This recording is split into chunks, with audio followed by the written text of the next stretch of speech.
How do I organize for assessment? To appropriately support development and learning, early childhood teachers and providers need accurate, real-time information about each child's progress. But how do I make that happen in the midst of busy days filled with active children? You need a plan. And most importantly in that plan, you need to organize your assessments so they are woven seamlessly into your daily routines.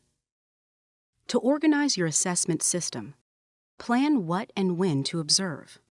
Place recording materials in easy-to-access places throughout your learning space.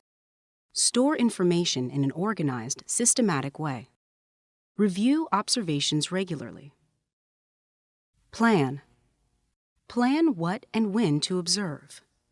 Organize your assessment plan around 3 windows of opportunity: spontaneous observations, targeted observations embedded in daily routines, and prompted observations of specific skills.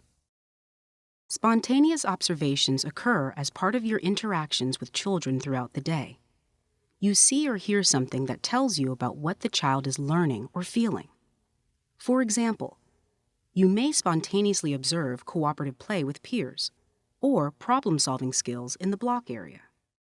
Targeted observations involve purposeful planning of when and where to observe particular skills or behaviors. Identify times, places, and activities that provide opportunities to assess specific skills. Schedule targeted observations on your calendar. For example, to observe how children are handling separation, you can plan to observe them at the beginning of the day during drop-off time. Prompted observations happen when you plan activities that create the opportunity to observe specific skills. To discover what a child knows about sorting and classifying, for example, you can introduce a sorting activity during choice time. Sometimes you may need the help of your colleagues to observe all children in your group. Make a plan to rotate the observer role. Place. Place recording materials in easy-to-access places throughout your learning space.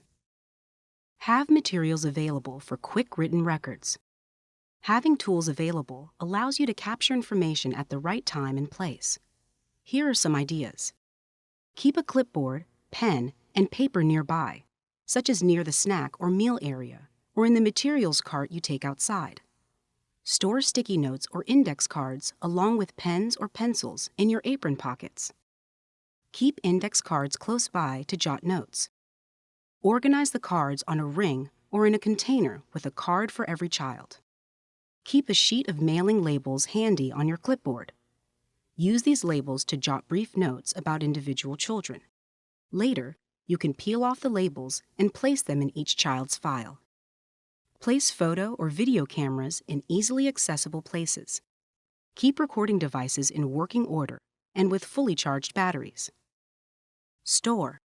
Store information in an organized, systematic way. An efficient system for storing and organizing information ensures easy access to information and allows you to track children's behavior and progress over time. Use a box or other container as temporary storage to keep your observation notes, pictures, and child-created work. Take time to organize notes and move observations from temporary storage to each child's individual storage container every week. Create an individual storage system for each child's records. There are many ways this can be done. For example, use a notebook or file for each child. Store index cards in a small file box with a section for each child. Hang a shoe bag on a door with pockets labeled for each child. Use folders to keep observations and samples of each child's work. Create portfolios using documentation for individual children. A portfolio is a well-organized collection of children's work, observational notes, photos, and other documentation of what children know and can do across developmental domains. Portfolios provide evidence of children's development and learning over time. Review. Review observations regularly. Establish routines for reflecting on and making meaningful use of the information you collect. Decide how frequently you will review observations. Schedule times to discuss your observations with colleagues. Use this collaborative reflection on information to guide your curriculum planning. Set up a process for reviewing and sharing observations with families. For example, talk with parents at the end of the day to briefly exchange information. Send a journal home with notes and a space for families to respond. Or meet with parents after school to discuss observations. A system for assessment includes a plan for what and when to observe, accessible recording materials, an organized storage system, and a routine to review observations regularly.